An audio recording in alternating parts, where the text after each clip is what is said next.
A major announcement today about the Martin Luther King Memorial. So the sculptor is going to make a sweeping change to wipe away a controversy. But tonight, not everyone's applauding the move. Stephen Cheetah is live at the memorial. He's got the story. Stephen?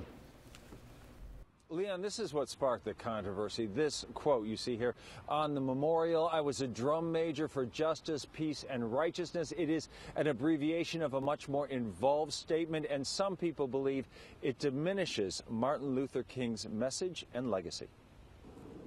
Almost immediately after the unveiling of the Martin Luther King Memorial, controversy arose. The quote, "I was a drum major for justice, peace, and righteousness," is an abbreviation of a much longer, more involved statement about the civil rights hero's legacy. The actual quote did lose its strength when it got paraphrased. I do agree with that. The Secretary of the Interior announced late today that after consulting with the King family and the sculptor, he determined the best way to rectify the problem is remove the quote altogether by simply carving over it to match existing scratch marks that represent the tearing of the stone of hope from the mountain of despair. No, they can't do that. They can't do that. That would be impossible. Insane.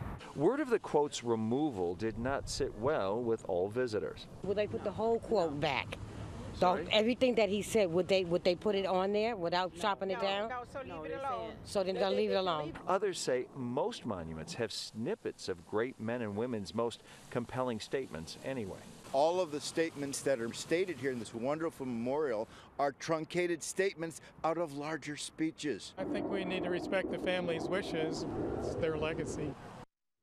The sculptor said removing the quote rather than embellishing it was the best way to maintain the integrity of the stone. Now, work will begin after the Martin Luther King holiday sometime in February and March. Scaffolding will be over this part of the memorial. However, it will remain open to the public throughout the enterprise. Reporting live, Stephen Cheetah, ABC 7 News. Thank you, Stephen. And that's